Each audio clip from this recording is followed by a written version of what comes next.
Para ir comenzando a hacer hora, ¿cuándo es la época de siguientes exámenes parciales? La próxima. La segunda parcial é final agora de junho, para começo de julho, porque você vai começar, no caso, como quase um mês para nós outros. São 12 exames dia por mês, são 24 dias. Final de julho. Final de junho, eu vejo mais ou menos pelo dia 25 de junho, que é a segunda parcial. Ou seja, teremos praticamente um mês por delante de classe. Un mes para estudiar, nuevo. Vale. Definiremos los temas del segundo parcial entonces ahora. ¿Ok?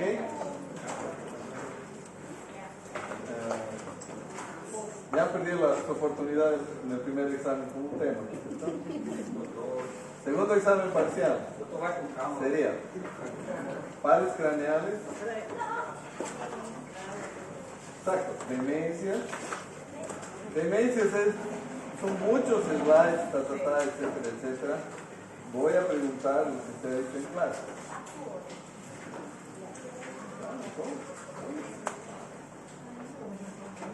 Espero acordarme que les dije en clase, pero básicamente voy a preguntar eso. Pero ya no anotado nada. Demencias, pares craneales, sistema motor, sistema sensitivo, vértigo y mareo. Esos van a entrar al próximo examen. ¿Okay? Demencias, pares craneales, sistema motor, sistema sensitivo, vértigo y mareo. De esos temas entonces, solo faltaría hacer la clase y los slides de vértigo y mareo. En realidad la clase de hoy sería vértigo y mareo. ¿Okay? Para continuar esta secuencia del examen neurológico en vestíbulo cerebeloso vamos a focalizar en vértigo y mareo. Solo queda un pequeño accidente con los slides, por eso vamos a avanzar un tema. Estos tumores serían para el tercer examen. ¿Correcto? Son 5 temas facilísimos. Súper fácil. Voy a preguntar prácticamente solo lo que sea, no solo lo que sea no, sin que sea todos los slides, pero básicamente los de los slides. ¿Ok? ¿Dudas para el segundo? ¿El trabajo entregan cuándo? La próxima semana. Viernes de la próxima semana, ¿correcto? Son 2 trabajos, ¿correcto? 3 trabajos. 4.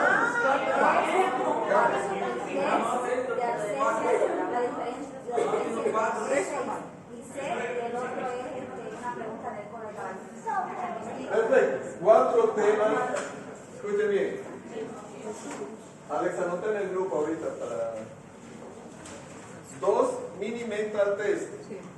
¿Correcto? Definición de sinestesia y sinestesia. Con C y con S. Súper corto. No súper corto. Bien explicado, ¿no?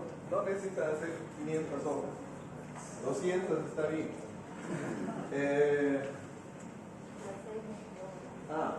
Diagnóstico laboratorial, hemos puesto así, de Alzheimer. ¿Correcto? Y síndrome de cola de caballo. ¿Sí? 4 temas.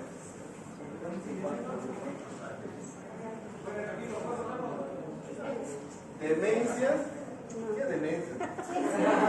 2 mini mental test. 2 mini mental test. Diagnóstico laboratorial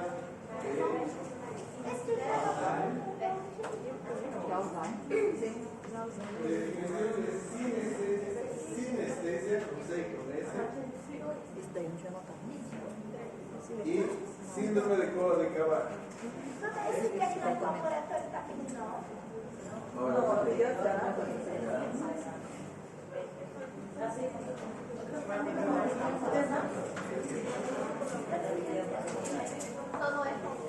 4 temas. El mini mental test, mejor dicho, todos los trabajos a mano. ¿Sí? Todos los trabajos a mano. Está escrito a mano. El mini mental test es súper, hiper fácil. No tienen que investigar nada, solamente copiar y aplicar a otras personas. Sinestesia y sinestesia, una plana, solo el concepto. No causas, no nada de nada. Solo el concepto, una plana. Cola de caballo, puedes dejar a su criterio. Y el laboratorial de Alzheimer, una plana. Pues son cortos los trabajos. No interesa el formato de la hoja. Lo único que me interesa es que esté limpio, letra clara y presentable. No se copie porque voy a revisar todos los exámenes. Puede ser un cuadernillo que yo voy escribiendo y me voy bajando así. Cuadernillo, cuadernazo, cuadernito. El papel no interesa. Solo que esté bien presentado, limpio y a mano. Y no se copie. Que una persona no venda a 10 personas el trabajo, eso es lo que decir en el fondo. ¿Ok? Ya, ahora sí, empezamos el agua. Entonces, este tema es extenso también, tumores del sistema nervioso central. Entonces, presten atención a las cosas que voy a ir resaltando porque de ahí salen las preguntas. ¿Sí? Los slides también son amplios, escabulosos, etc. No necesitan aprenderse todo. Casi todo. ¿Ok? Entonces, tumores, vamos a ver tumores del sistema nervioso. ¿Ok? Tumores en neuro. Vamos a dar algunas generalidades. Tumor cerebral vamos a definir como la presencia de cualquier masa celular, lógicamente, que crece dentro del cerebro, aquí faltaría, o dentro de la médula espinal o dentro del conducto raquídeo. ¿Okay? Pueden presentarse a cualquier edad. Tomen mucho cuidado cuando encuentren algunos síntomas que vamos a mencionar en el adulto mayor y en los niños. ¿Okay? Tumores cerebrales en niños generalmente se diagnostican tarde, porque ese niño consulta mucho con el clínico, con el pediatra, etcétera, etcétera, y cuando ya llega al neuro está una papa de este tamaño. ¿Okay? Entonces tengan mucho cuidado cuando encuentren síntomas y signos neurológicos en el niño y en el adulto un poquito más mayor, digamos así. ¿Okay? Incidencia de 2 a 18 por 100.000, depende de la región. Aquí en Bolivia, Cobija, no hay estadísticas, pero sí yo les comento que la cantidad de tumores cerebrales que yo he visto en Brasileña, Trasolandia, Cobija, me parece a mí extremadamente alto. Ok, representan hasta el 2% de tumores en el adulto, hasta 10% en los niños hasta los 15 años. Más frecuente en el sexo masculino, y en algunos tumores se han determinado alteraciones genéticas, como por ejemplo en los oligodendrogliomas que ocurren alteraciones en el cromosoma 1 y 19. El boom, digamos, en los últimos años del tratamiento de los tumores, hasta que no llega a efectivizarse hasta ahora, es el tratamiento, no digamos genético, pero es modificar los genes de las células tumorales a través de virus, a través de otras cosas, que les voy a explicar después. Lógicamente hay algunos compuestos, la mala alimentación, tóxicos, agrotóxicos, cigarro, alcohol, todas esas cosas de los viernes en la noche, que predisponen a la presencia de tumores. En los tumores del sistema nervioso se destacan los compuestos nitrosos. ¿Okay? Vamos a dividir los tumores en primarios y en secundarios. Los primarios es los que se originan en las células nerviosas. Pues dígame, ¿cuáles son las células nerviosas? Las neuronas. Excelente. ¿Cuáles más? Las neuronas 2. Muy bien. ¿Cuáles más? Las neuronas 3 también. ¿Cuántas células tenemos en el cerebro? Aparte de neuronas. Solo hay neuronas. Axones. No, el axón es la prolongación de la neurona. ¿Los voy a matar? Ok. Entonces, la clasificación de los tumores inmensa, estamos hablando solo del sistema nervioso, se clasifican de acuerdo al tipo de célula que se origina, ¿no es cierto? Entonces, el primer grupo pequeño son los tumores neuroepiteliales, ¿ok? Pequeño grupo. Segundo, de los nervios craneales. Tercero, de las meninges. Cuarto, mesenquimales. Y quinto serían las metástasis, ¿ok? Entonces, ¿cuántos tipos? ¿Cómo vamos a saber?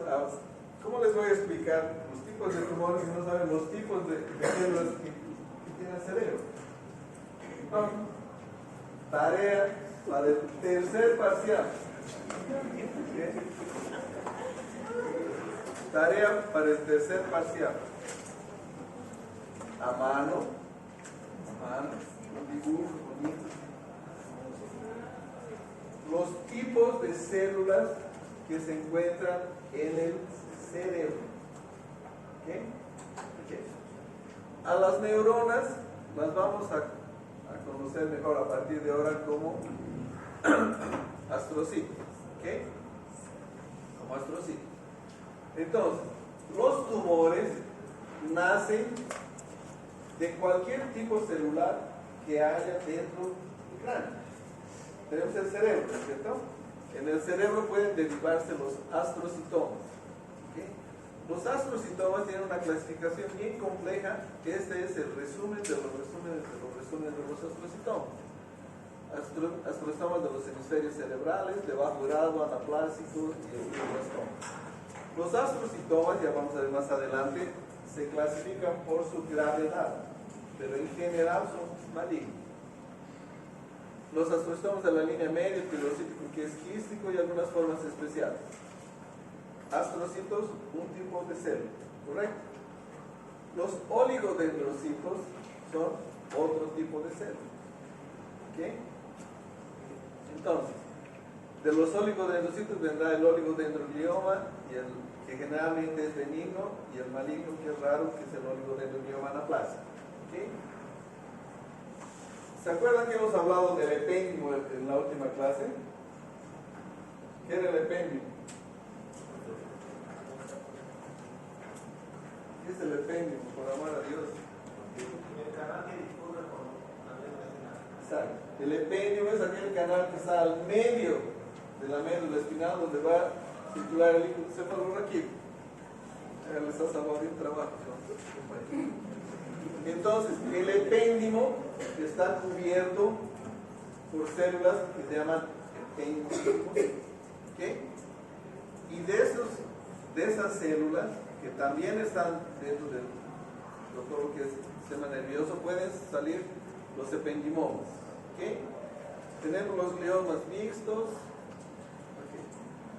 Okay. El líquido cefalorraquídeo se produce en los plexos correderos, ¿no es cierto? ¿No es cierto? Correcto. Entonces también se pueden generar tumores de los plexos correderos. Claro, clarísimo. ¿Okay? Y hay algunos tumores neuroepiteliales de origen incierto. Se llama incierto porque la anatomía patológica no puede determinar exactamente qué tipo de celular es. ¿Okay? Y aparte ahí tenemos los mixtos, etc. Ustedes saben lo que es la glándula pineal, ¿no es cierto? Saben.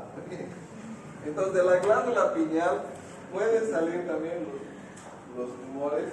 Son extremadamente infrecuentes. ¿Ok? Extremadamente infrecuentes. Entonces, de ese primer grupo, tienen que acordarse sobre todo de los astrocitos, oligodendrocitos, ependinomas, sobre todo, que son los más frecuentes. Entonces, cuando les pregunten de qué célula, o cómo es la clasificación, esta es la respuesta. ¿Ok? Entonces, estamos viendo el primer grupo. ¿Ok? En el primer grupo también pueden formarse los tumores de origen embrionario.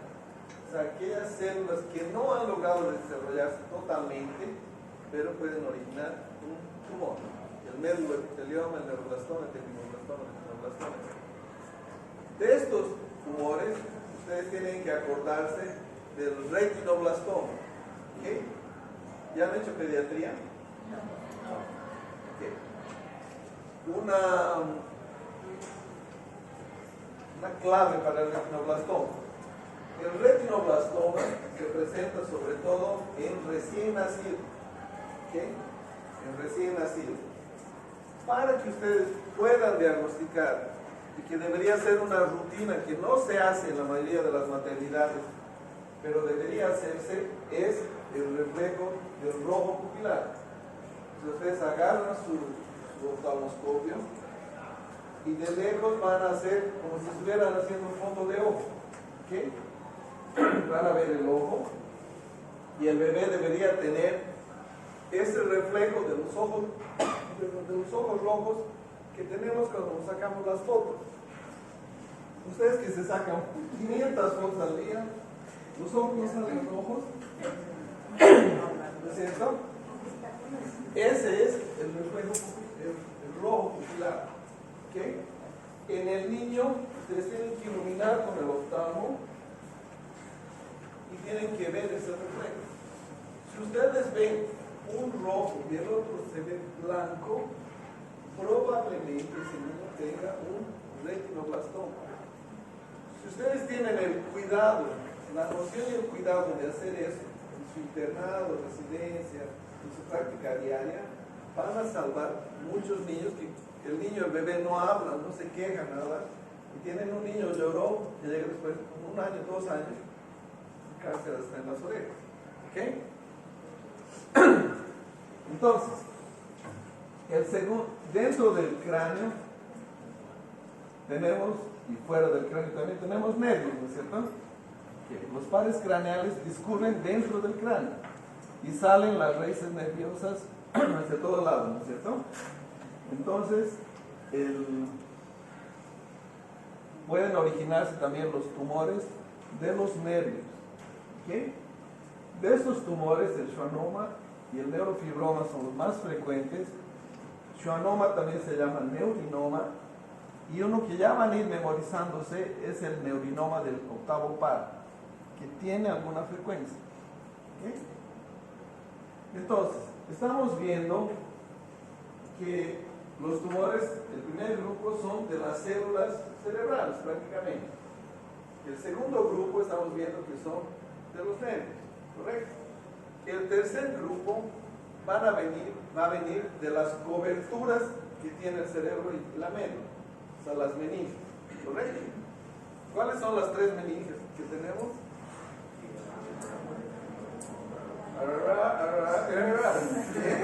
¿Cuáles son las 3 meninges que tenemos? Ok, para madre, pía madre y aracnoide, ¿no es cierto? Los más frecuentes se llaman meningiomas, generalmente benignos, y que vamos a estudiar con más detalle. ¿Ok? Los tumores mesenquimales no benignos, epiteliales, neoplásicos benignos, son todos esos. O sea, ¿cuáles son esos? Son prácticamente los que no tienen relación con el sistema nervioso, como por ejemplo los tumores del hueso. La cabeza está llena de hueso, ¿no es cierto? ¿No? De la cabeza, por ejemplo. Los de origen incierto, hay algunos melanocíticos, hay algunas lesiones pseudotumorales como el quiste coloide del tercer ventrículo, etc. esto no les voy a preguntar, ¿ok? Pero dentro de estos, tal vez les voy a preguntar uno que ya les he preguntado, que es el adenoma de hipófisis.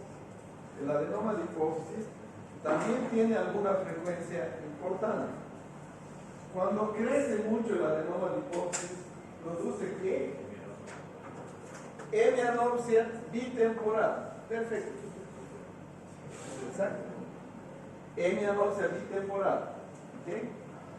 Eso ya hemos visto unas 400 veces. ¿Correcto? Correcto. Ok. Por su localización, vamos a clasificarlos en intraparenquimatosos y extraparenquimatosos. Eso no es muy práctico, digamos, pero ustedes que se matan leyendo libros de neuro van a encontrar que algunos términos, algunos no dicen intraparenquimatosos, algunos dicen intraaxiales.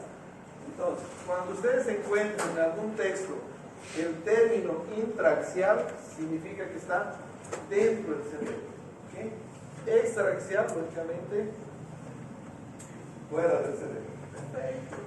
Perfecto. Eso en relación solamente para que ustedes tengan la información cuando encuentren en los libros el intraaxial y el extraaxial. ¿Correcto?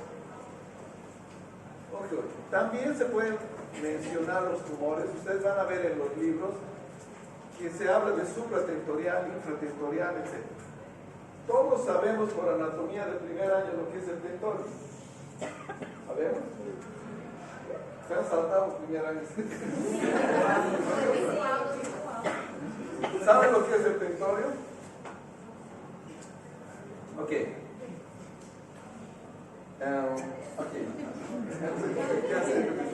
Ok. Nosotros tenemos el cráneo, ¿no es cierto? Dentro del cráneo está el cerebro, los hemisferios cerebrales, el cerebelo y el tronco cerebral. ¿Correcto? Entonces,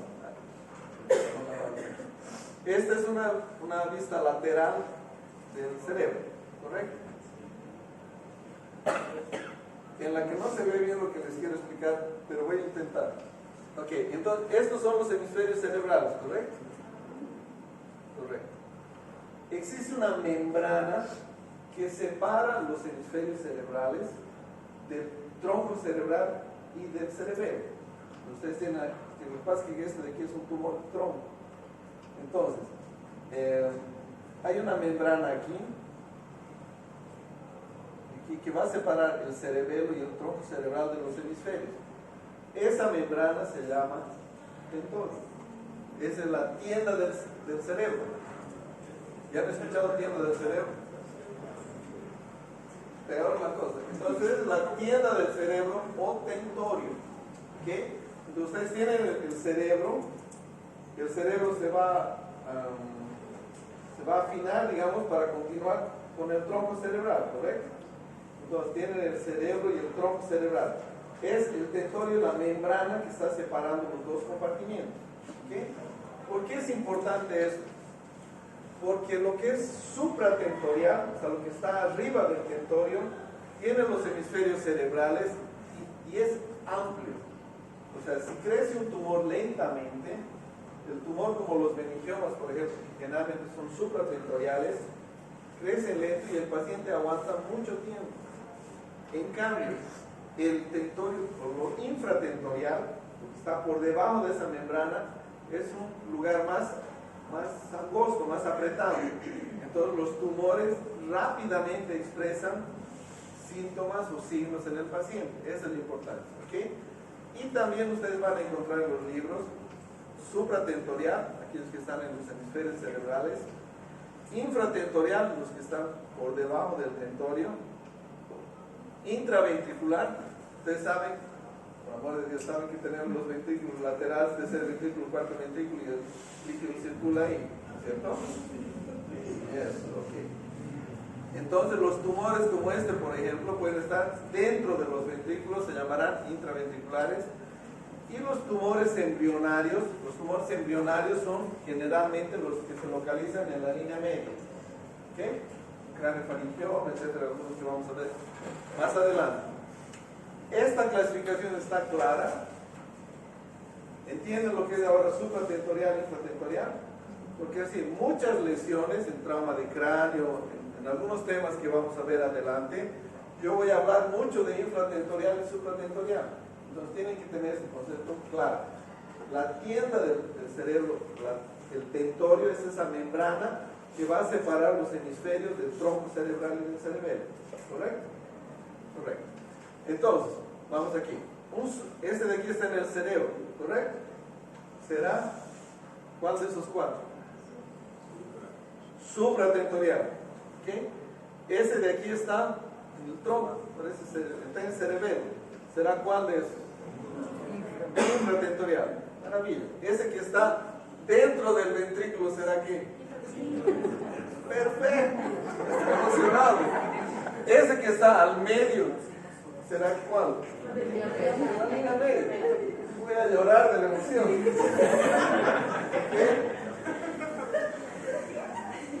Ok. Y esa anatomía que da Esta de aquí entonces. Y esa anatomía que da fácil.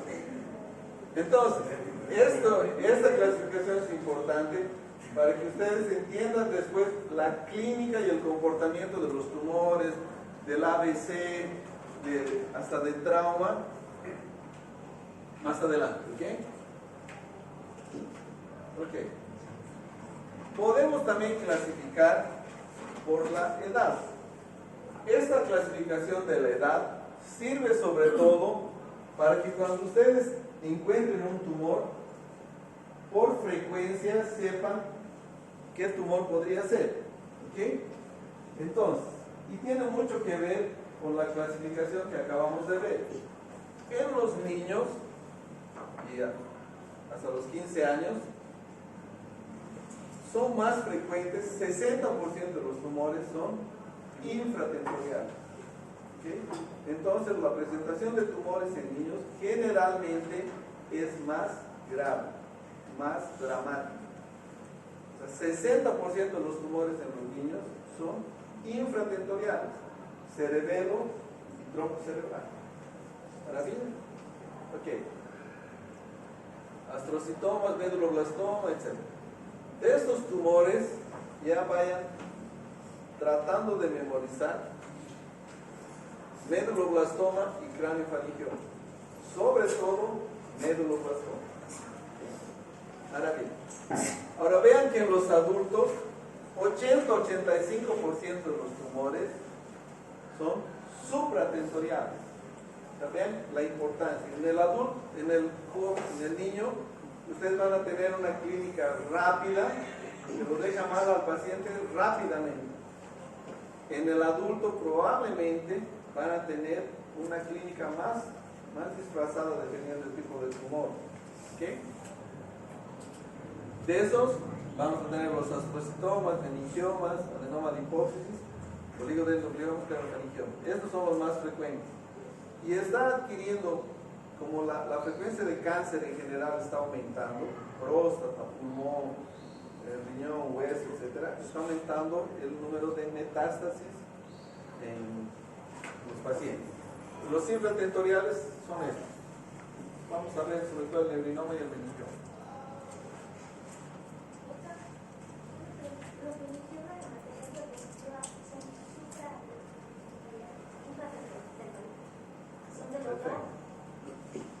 Meningiomas y meningiomas. Véase el próximo capítulo. Te voy a decir las escenas del próximo capítulo. El meningioma, ¿de dónde será que viene el meningioma? De las meninges, ¿correcto? Tenemos meninges supratentoriales y infratentoriales. Entonces, por eso que el meningioma puede ser supratentorial o infratentorial. ¿Okay? El meningioma nace donde haya meninges. ¿Okay? Perfecto. ¿Hasta aquí alguna pregunta? Nada. Okay. Entonces, lo que más me interesaría a mí, lo que me haría extremadamente feliz, es que ustedes cuando tengan un paciente con una clínica que haga sospechar de tumores, ustedes se acuerden de mí y digan, esto es un tumor, por amor a Dios, vamos a hacerle una tomografía de este joven. ¿Sí? Entonces, vamos a ver la presentación clínica.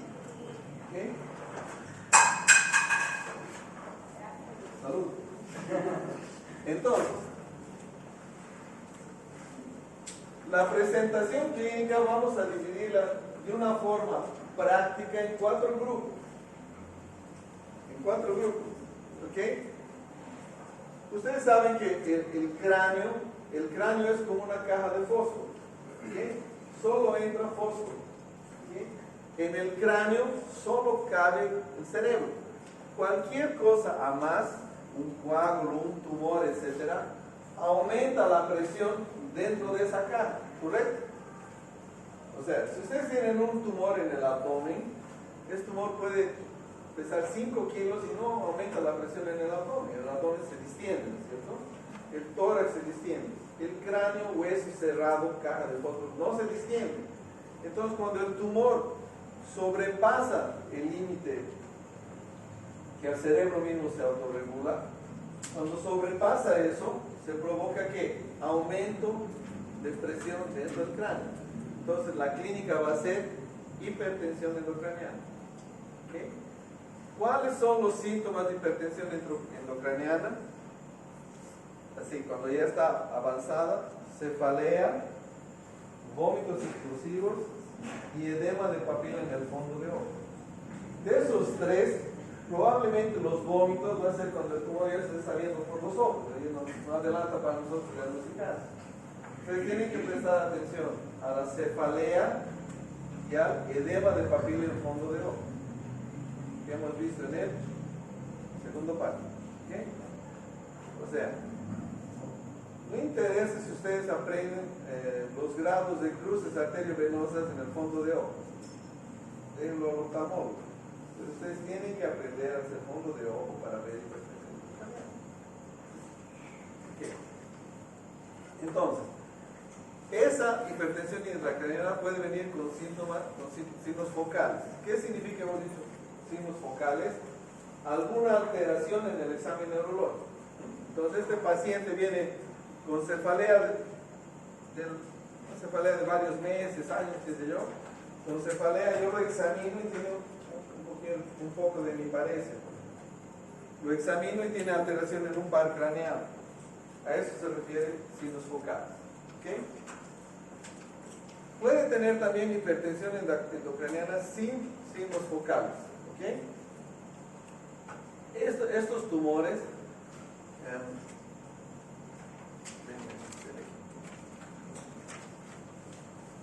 en estos tumores que están dentro del parénquima serían los del grupo 1. O sea, hipertensión intracraniana, vean cómo esta masa está desplazando la línea media. O sea, está aumentando la presión dentro del cráneo y probablemente por aquí está apretando el tercer par. Por ejemplo, parálisis del tercer par hemos dicho que es exacto. Tosis palpebral, midriasis y estrabismo externo ipsilateral. Perfecto. A eso se refiere con hipertensión intracranial con signos focales. Este de aquí, que es de la línea, de intraventricular, y los de la línea media, generalmente no dan signos focales, pero obstruyen la circulación del líquido cefalorraquídeo. Entonces, frecuentemente hacen hidrocefalia y por eso aumenta la presión dentro de la cabeza. ¿Entienden hidrocefalia, correcto? Por hidrocefalia es aumento del líquido en el sistema ventricular. Perfecto. Ok.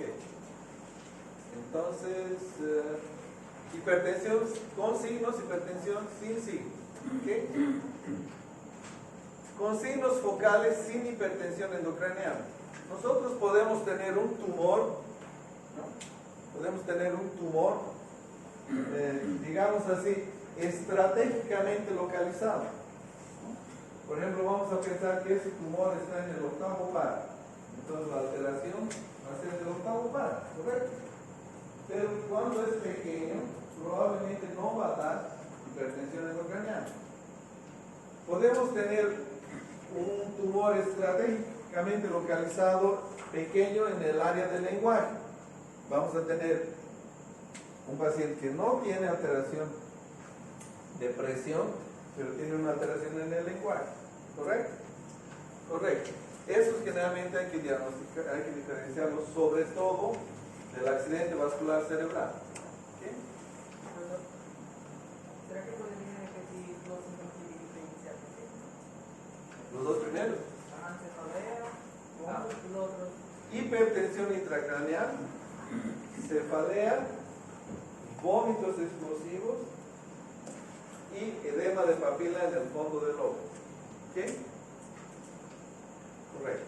Y el cuarto grupo, que se llama de presentación brusca, ese es el que más me interesa que se acuerden cuando ustedes pasen y hagan emergencias en los diferentes hospitales a los que van a ir. Ese de presentación brusca nos estamos refiriendo sobre todo a convulsión. ¿Ok? Convulsión. Entonces, a partir de este momento, tienen que acordarse que en un paciente que no tiene epilepsia, adulto que presenta una convulsión, sospechen tumor cerebral. ¿Ok? Tienen que prometerme que a partir de ahora, todo paciente adulto que ustedes vean en una sala de emergencias con una primera convulsión en la vida adulta, arriba de los 18 años, tienen que sospechar en tumor cerebral. Puede ser ABC, puede ser el físico, puede ser. Pero si ustedes se equivocan en esos otros diagnósticos, el paciente no se va a morir. Si ustedes se equivocan en el diagnóstico del tumor, se va a morir. ¿Okay? Entonces, levanten la mano derecha. Vamos, levanten la mano derecha. Repitan conmigo. Prometo que cuando vea un paciente adulto con primera convulsión, si no es epiléptico, voy a sospechar tumor cerebral. Perfecto. Entonces, si ustedes se acuerdan eso para salir entera de la clase, deberían estar extremadamente felices. ¿Ok? Entonces, no se olviden, puede ser cisticercosis, puede ser nosoplasmosis, puede ser lo que sea, pero si es tumor cerebral, no se les puede escapar eso. Y en ese caso tienen que pedirle a ese paciente tomografía. ¿Ok? Nosotros vamos a ver más adelante el tema de epilepsias, ¿correcto? En el tema de epilepsias, nosotros vamos a dividir a los epilépticos en menores de 18 años y mayores de 18 años. En menores de 18 años generalmente solo se pide electroencefalograma.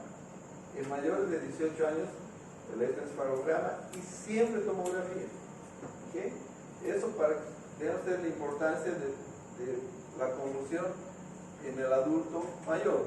Puede ser intoxicación por drogas, puede ser bebedera de bienes, puede ser, pero convulsión en el adulto tienen que sospechar tumor cerebral. ¿Correcto? Ok.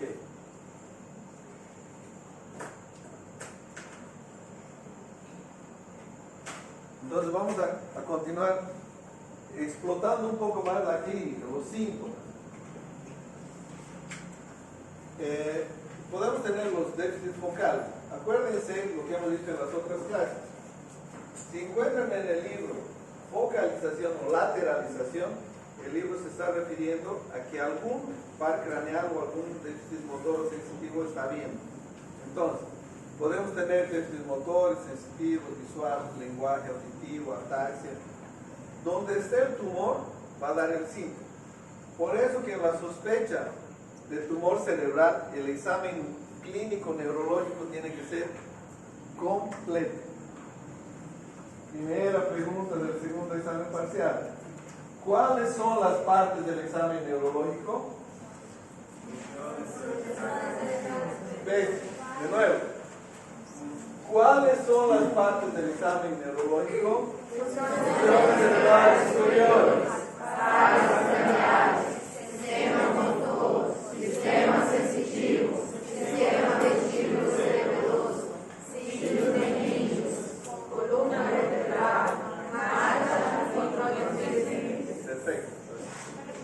parece que estuviéramos viernes en la noche apenas. Viernes. Ok. Primera pregunta del examen. Del segundo, tercer, cuarto. Todos. ¿Okay? Cuando el tumor se localiza en áreas frontales y a veces temporales, no da alteración de fuerza, de sensibilidad, etc. Y da alteraciones en las funciones cerebrales superiores. Segunda pregunta del segundo examen parcial. ¿Cuáles son las funciones cerebrales superiores?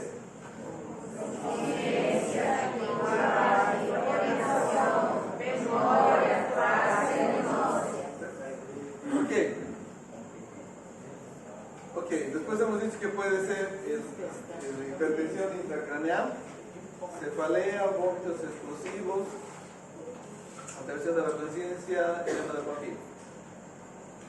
La cefalea de los tumores no es localizadora. ¿Okay? Como detalle, la cefalea en los tumores no es localizadora. O sea, no significa que si me duele mi cabeza aquí, tengo el tumor aquí, pues el tumor en el otro lado. ¿Okay? Solo para que ustedes sepan. En relación a que si el paciente se queja de cefalea de este lado, ustedes le hagan una tomografía y presten atención solo en ese lado, del general. ¿Ok? Diplopia. Cuando hay hipertensión intracraneana ya más prolongada, digamos, puede haber visión doble también. ¿Ok? Puede haber visión doble y puede haber déficit visual por atrofia óptica. O sea, van a hacer un fondo de ojo y la papila va a estar blanca, no va a estar ese anaranjado que les he mostrado en los slides. ¿Ok? Por $100,000, ¿quién me dice por qué se provoca atrofia óptica en los tumores con hipertensión intracraneana? Nunca más viene a clases, a prueba, por despacho ahorita.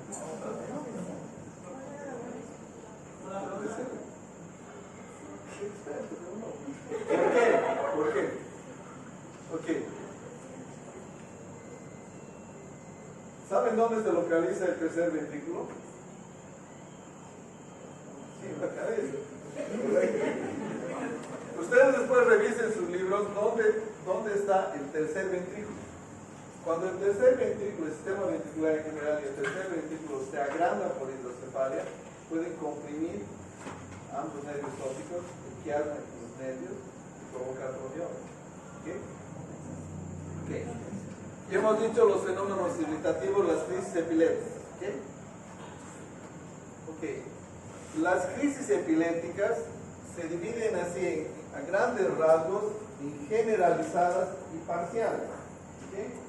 Generalizadas son, digamos, tienen la convulsión en los dos lados y se pierde la conciencia. La característica de la convulsión generalizada es pérdida de la conciencia. ¿Okay? Y la parcial es una convulsión parcial sin pérdida de la conciencia. ¿Okay? En ambas, como ustedes ya han prometido, cuando vean una convulsión parcial o generalizada en un adulto, van a sospechar de tumor. Si la convulsión es parcial, van a sospechar 2 veces el tumor. ¿Ok? Ok. Generalizadas o parciales que también reciben el nombre de focales. ¿Ok? ¿Correcto? Entonces, no es tan simple la división de la epilepsia, pero en este tema vamos a dividir las convulsiones en generalizadas, o sea, se sacude a los dos lados, digamos así, y pierde la conciencia. En esos adultos con crisis convulsiva generalizada van a sospechar tumor cerebral, ¿correcto?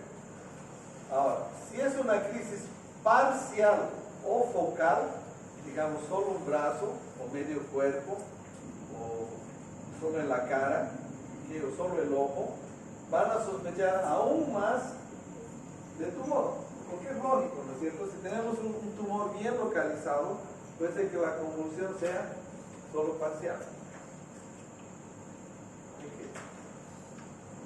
Aquí les he puesto algunos ejemplos, solo para que vean la variedad de síntomas que puede tener paciente. ¿Okay? Por ejemplo, los niños hemos dicho fosa posterior, cerebelo, por ejemplo. Entonces va a tener un síndrome cerebeloso, va a tener ataxia, va a tener dismetría, etc. Dependiendo del tumor van a haber alteraciones oculares, va a haber hemiparesia. O sea, donde esté el tumor, y el tumor puede estar en cualquier parte, va a dar la clínica. ¿Ok?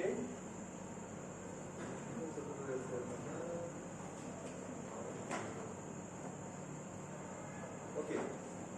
Entonces ahora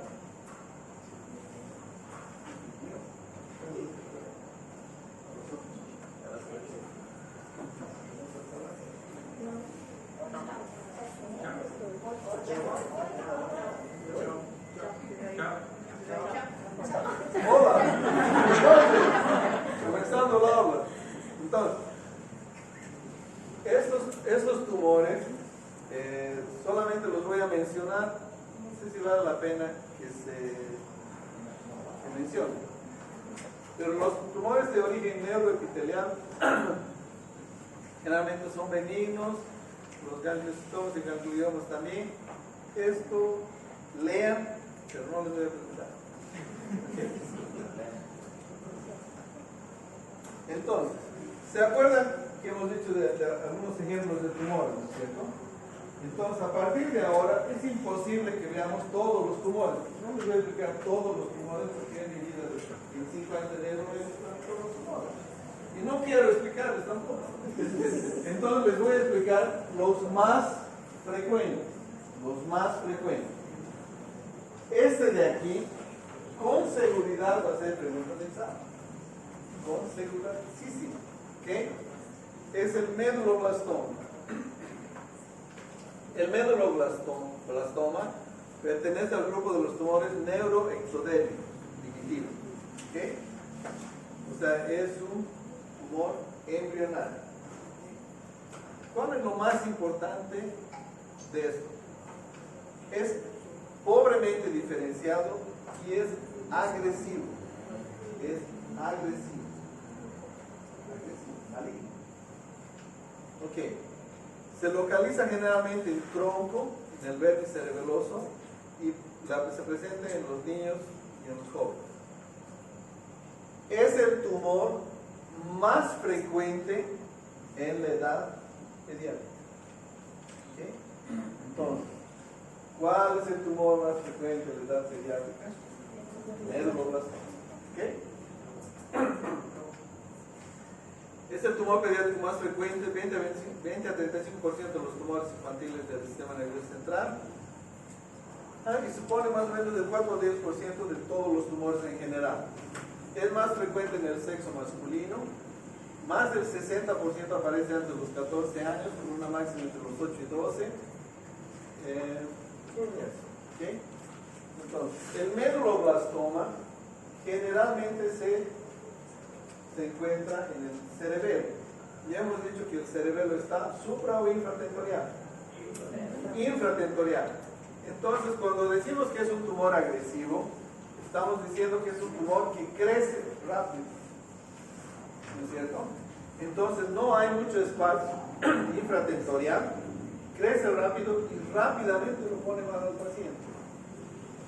¿Ok? Entonces, se manifiesta sobre todo por presentar síndrome cerebeloso de línea media, ataxia de la marcha. Síndrome cerebeloso es todo lo anormal del examen que ya sabemos hacer en cerebelo. El cerebelo es equilibrio, metría y diadococinesia, ¿correcto? Entonces las alteraciones serán ataxia de la marcha del borracho, digamos así, aumenta la base de sustentación, dismetría, ¿okay? Dismetría y disdiadococinesia, ¿ok? Ese es el síndrome cerebeloso, ¿correcto? Esos tumores generalmente, como crecen rápido, comprimen al sistema ventricular. El sistema ventricular es donde está circulando el líquido, ¿correcto? Entonces, cuando está circulando el líquido, Meduloblastoma en la parte infraterritorial tapa el líquido. Entonces, ¿qué provoca? Que el líquido se acumula en los hemisferios y se da hidrocefalia y provoca hipertensión intracraneal. ¿Correcto? Que se provoca, que cefalea, vómitos, fondos de ojo. Es altamente metastásico y él se metastiza al cerebro y se metastiza también por el líquido espinal hacia la médula. Vean la importancia de diagnosticar este tumor en forma temprana. ¿Okay? Porque es altamente metastásico y es agresivo. Es agresivo. Me aman mis alumnos. ¿Ah? Me aman. No los me aman. O sea, me aman los del año bueno, este es año malo. Ok. Podemos comenzar de exámenes complementarios con la radiografía. ¿Okay? La radiografía no va a mostrar nunca partes blancas, no va a mostrar nunca tumor. ¿Okay? Pero puede mostrar la hipertensión intracraneal en los niños. Como el hueso es un poco más blando en los niños, digamos así, ustedes van a ver una radiografía como si hubieran puesto la huella digital así varias veces. ¿Okay? Entonces, continuamos. Doctor, una pregunta en la entrada decía a qué se refería, o no entiendo esa parte que dice un tumor en el área, bueno, en el área obviamente diferenciado. Ok. ¿Ustedes llevan oncología? ¿No están en el texto? ¿Mama? ¿Ya han hecho mama? ¿Cirugía?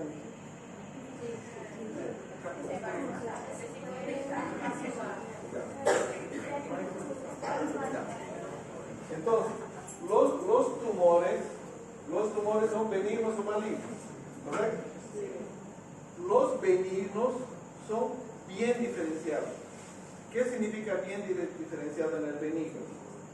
Que la célula tumoral es prácticamente igual a la célula del hijo. ¿Okay? Entonces, un tumor benigno de mama, por ejemplo, significa que la célula del tumor de la mama es igual a la célula normal de la mama. ¿Okay? Medianamente diferenciados o muy indiferenciados significa que la célula es muy diferente a la célula madre, digamos. Entonces tienes una célula mamaria normal y tiene un núcleo redondito, digamos. La muy indiferenciada va a tener varios núcleos, el núcleo es distorcido, la forma de la célula es diferente. A eso se refiere diferenciado. ¿Okay? O sea, el tumor, en cuanto más mal diferenciado es más maligno. Buena tu pregunta para que ustedes sepan que cuando ustedes lean en los libros, en cualquier materia, en cualquier sistema, tumor mal diferenciado es un tumor más maligno. ¿Okay? Bien diferenciado es más bonito. ¿Okay? Entonces, con la venida de la tomografía 30 años atrás, ya se mejoró mucho el diagnóstico de los tumores, y con la venida de la resonancia magnética, aún más. ¿Okay? Cuando ustedes sospechen de tumor cerebral, pueden pedirle resonancia, pero la resonancia es un examen más caro y de más difícil acceso. La tomografía es de mucho mejor acceso. ¿Okay? Imagínense aquí, 20 años atrás cuando llegué aquí, no había tomografía. Hoy día tenemos notando brasileño, 5 tomógrafos en nuestra región. O sea, es más fácil acceso. Entonces, cuando sospechen de tumor cerebral en cualquier parte del cerebro o médula, ustedes van a pedir el examen tomografía sin contraste, con contraste. ¿Ok? Tomografía sin contraste y con contraste. Los tumores los tumores son un crecimiento anormal del tejido, ¿correcto? Y los tumores generalmente crean mucha nueva vascularización. Entonces el contraste se fija bien en la vasculatura. Entonces ustedes pueden tener una imagen que casi no se ve, le ponen contraste y se ve perfecto. ¿Okay? Y hay algunos tumores que no se ven, sobre todo en fase inicial, sin contraste. Entonces después viene un adulto, no es el caso, pero viene un adulto epiléptico, convulsionando, le hacen una tomografía sin contraste, no ven nada, lo despachan a su casa, pues se estén despachando un tumor cerebral. Tiene que ser con contraste, ¿correcto? Si fuera resonancia también. Solo recordando, en tomografía, ya hemos dicho que a partir de ahora, ustedes ya saben que las imágenes negras se llaman hipodensas. Las blancas se llaman hiperdensas. En resonancia, las negras se llaman hipointensas y las blancas se llaman hiperintensas. ¿Okay? En tomografía entonces es densidad, ¿correcto? Okay. Entonces, la tomografía muestra una masa tumoral, probablemente fosa posterior, cerebelo, etc. Antes se usaba mucho la angiografía. O sea, para la planificación quirúrgica se le inyectaba al paciente contraste, se le hacía una angiografía, pero eso es con fines de cirugía, digamos. ¿Okay? Tiene que hacerse examen del líquido cefalorraquídeo. Recuerden que hemos dicho que el meduloblastoma es extremadamente agresivo y se disemina por el líquido cefalorraquídeo. El tratamiento es quirúrgico.